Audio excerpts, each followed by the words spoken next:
আজ তো হাড়োয়ার উপনির্বাচন, ভোট দিলেন?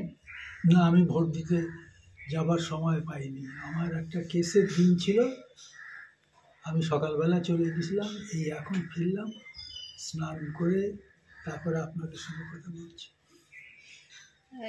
এমনি মানে শুনেছেন এলাকার খবরাখবর শান্তিপূর্ণ কি ভোট শুনেছেন? আমি কিছু ওই খবরের কাগজে যা থাকে তার বাইরে আমার খবর নেই। না আজকে কি ভোট দিতে যাবেন তো? এই খেয়ে দিয়ে তারপরে একটু বিশ্রাম নিয়ে। আমরা দেখেছি যে শাসন একসময় লাল দুর্গ নামে পরিচিত ছিল, সেখানে এখন সবুজ দুর্গে পরিণত হয়েছে। বিষয়টিকে নিয়ে যদি কিছু বলেন একটু। সেটা তো স্বাভাবিক ব্যাপার। ও জোয়ার আছে, ভাটা আছে, রাত আছে, দিন আছে, এই রকমই ব্যাপার। উত্থান পতন তো হবেই। ওই ইতিহাসে আলেকজান্ডার, মোগল সাম্রাজ্য ও কনিষ্ক সবাই চলে গেছে। রাজনীতির সঙ্গে অনেকেই এখনো যুক্ত আছে, কিন্তু সেই জায়গায় কোনো মঞ্চে বা কোনো রাজনৈতিক ইয়েতে আপনাকে আর দেখা যায় না। তাহলে কি আপনি রাজনীতি থেকে আপনি নিজেকে দূরে সরিয়ে নিয়েছেন? এটা তো আপনাদের সঙ্গে অনেকবার বলেছি। 2014 সালে, সম্ভবত 14 না 15 সালে থেকে আমি রাজনীতি থেকে সরে এসেছি। তাহলে এখন তৃণমূলের রাজত্ব বা রাজনীতিটাকে কেমন ভাবে দেখছেন আপনি? তৃণমূলের রাজনীতি, আমি কমিউনিস্ট পার্টি করতাম, বামপন্থী মনোভাবাপন্ন আমি। তো আমি তো আর তৃণমূলকে পছন্দ করার কোনো ব্যাপার নেই। তবে তৃণমূলের কয়েক কাজ হিসেবে যে কাজগুলো ভালো সেইগুলো আমি পছন্দ করি, যেগুলো খারাপ সেগুলো পছন্দ করি না। আচ্ছা, এক সময় সিপিএমের সময় শাসন অঞ্চলের এক নামে চিনতেন ডাক্তার মুজিব মাস্টার হিসেবে, সবাই চিনত। সেই জায়গায় দাঁড়িয়ে আজকে তৃণমূল যখন একটা ক্ষমতা চলে এসছে, সেই জায়গায় মানুষ অনেকে চিন্তা ভাবনা করছে যে মুজিব মাস্টার এখন নেই। এখন তৃণমূল রাজ্যে এখন ক্ষমতা রয়েছে। সেই জায়গায় দাঁড়িয়ে বামফ্রন্ট এখন সেই শক্তি, যে ক্ষমতাটা, সে কতটা তারা জায়গা আগামী দিনে তৈরি করতে পারে বলে মনে করেন? এত দূরদর্শী আমি না, বা এত অভিজ্ঞতা আমার নেই। সে বামপন্থীরা কিভাবে চলবে না চলবে তাদের ব্যাপার।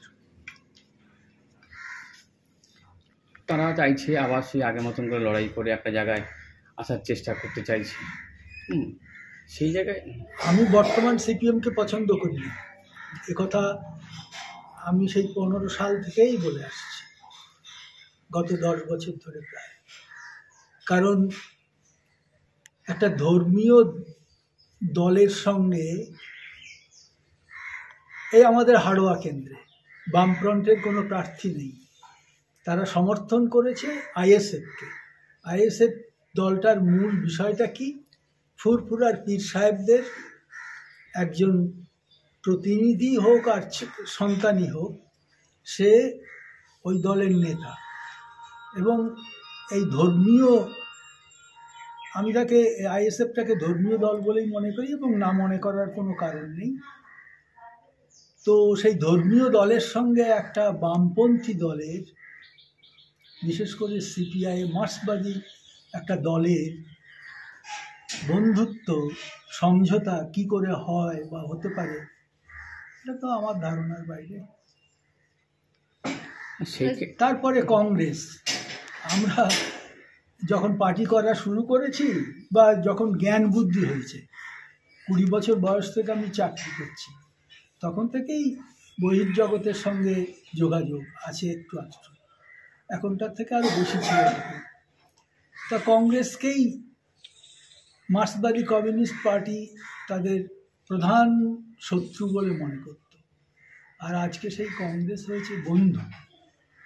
আমার এই এলাকায় কম করে 18 জন, মানে আমাদের বারাসাত 2 ব্লকে কম করে 18 কর্মী, কৃষক সভার কর্মী খুন হয়েছে কংগ্রেসি গুন্ডাদের হাতে, যোদ্ধাদের নিয়োজিত গুন্ডাদের হাতে। আজকে তাদের সঙ্গে আমরা বন্ধুত্ব করছি, যাদের আমাদের রক্ত, কৃষক সভার কর্মীদের রক্ত যাদের হাতে লেগে রয়েছে, তাদের সঙ্গে আজ আমাদের বন্ধুত্ব হয়েছে। এটা কি করে আমি মানতে পারি? আমার বাড়ির আমরা দুই ভাই, আমার ছোট ভাইয়ের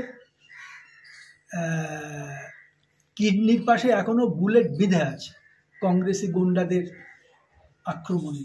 তারা আমাদের গ্রাম আক্রমণ করেছিল 1990 সালে।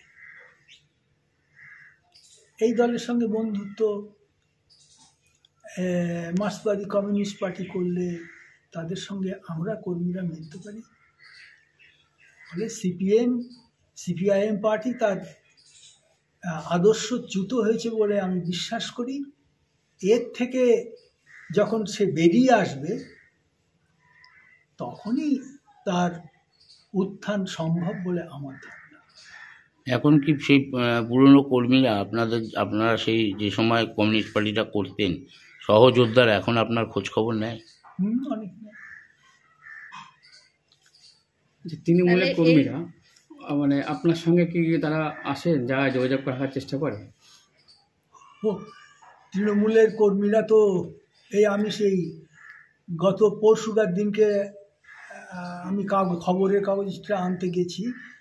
এই পাশে এখান থেকে প্রায় 100 গজ দূরে একটা দোকান আছে, এই চৌমাথায় একটা মুদিখানার দোকান, ওখানে খবরের কাগজওয়ালা কাগজটা দিয়ে আমি আনতে গেছি। দেখি ওরা প্রচারে বেরিয়েছে ওদের দলবল নিয়ে। ওদের একজন ঝান্ডা নিয়ে আমার সঙ্গে ফটো তুলতে এলো, আর একজন ক্যামেরা নিয়ে এলো, এই মোবাইলে ক্যামেরা, আর একজন কাঁধে ঝান্ডা নিয়ে সে বললো আর তোমার ফটো একটু তুলবে। তোলো, আমার ফটো যে কেউ তোলে, তুমিও তুলবে, যদি খুশি হও তুলতে কোনো আপত্তি নেই। তা সিপিএম বলছি, তৃণমূল কংগ্রেসের কর্মীরা ঝান্ডা কাঁধে নিয়েও তারা আমার সঙ্গে ফটো তোলায় এখন আনন্দ পায়।